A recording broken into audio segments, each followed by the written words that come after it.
About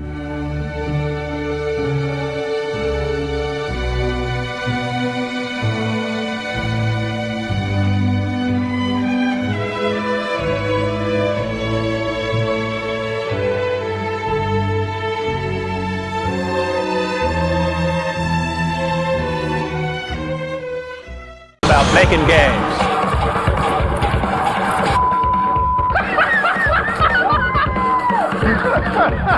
Reggie.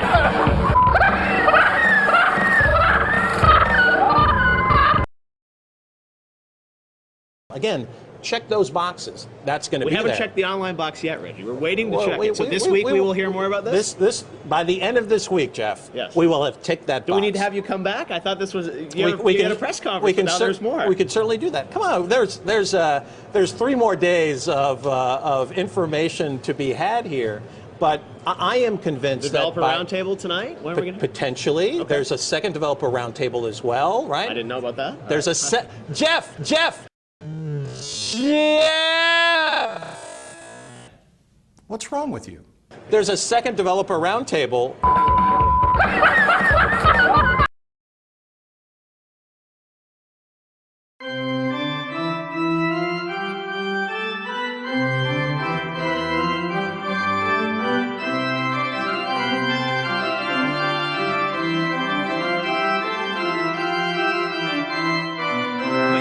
In the direct. I think a lot of people were wondering, where was Reggie? You were saving yourself for me, I guess. Reggie was getting ready for all of the activity here at the booth. So out of all those games, you talked about a lot of things. You talked about games that you're going to be able to play. You have Donkey Kong here at the booth. You have Mario. You have Zelda. Smash Brothers is not playable, right? Correct. But it's interesting. As you were summarizing all the news, yes, you forgot about Kart.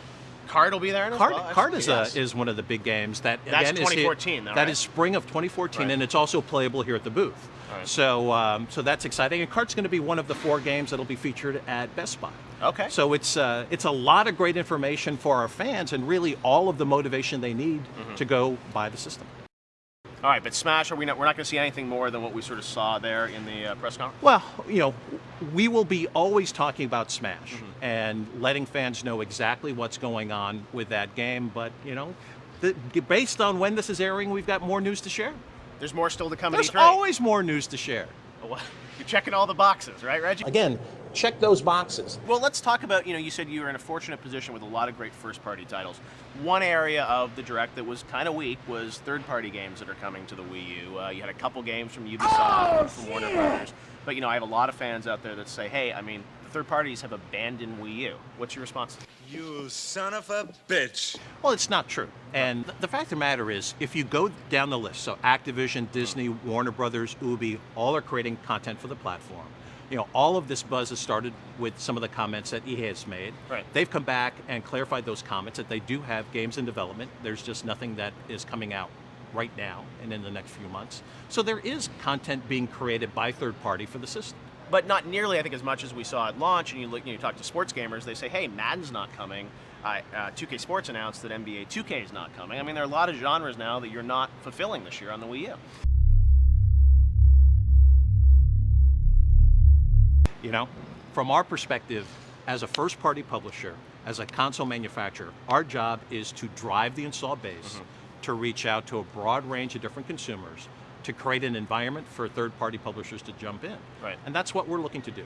So in some ways, did you feel like, you got a lot of third parties on board for launch, and then I think you were probably disappointed with the sales. Some third parties, you think, are they fairly sort of dialing back now until Nintendo can rev the engine again? So let's talk about the state of Wii U. You've been at Nintendo for a number of years. Tell me about, the past 6 months for you, kind of personally as Reggie being, the head of Nintendo of America here. How has it felt to you? Have you been disappointed? Have you been sad? How are you feeling?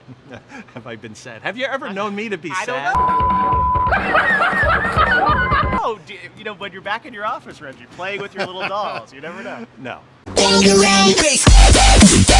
Now, what about the mainstream audience, the Wii Sports crowd? You tried to court them, I think, with Nintendo Land. I don't know if that necessarily worked out as well as people would have hoped. So in some ways, you're feeling that, Nintendo, this is the year when the Wii U is going to take off, yet you've got a lot of competition coming into the market with a new Xbox, a new PlayStation.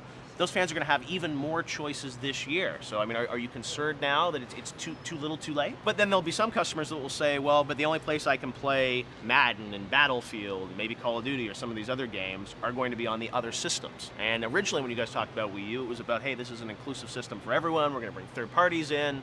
That's not the case. So, I mean, does that put you in a difficult spot this year? Yeah, the only thing I would say, Jeff, is I think it's premature to say that that's not the case, right? Okay. Let's see what happens come the holiday. Let's see what happens. But I mean, if they're not announcing the games now for the holidays, EA's not going to suddenly release a Madden for Wii U. So let's talk, we'll see what happens with some of the other key publishers and bringing their best content, right? Ubi is still bringing a number of key core titles.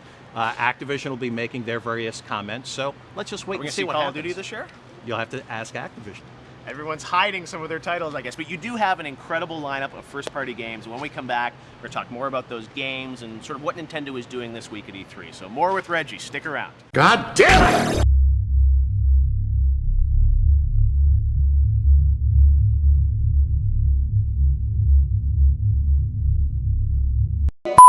Jeff,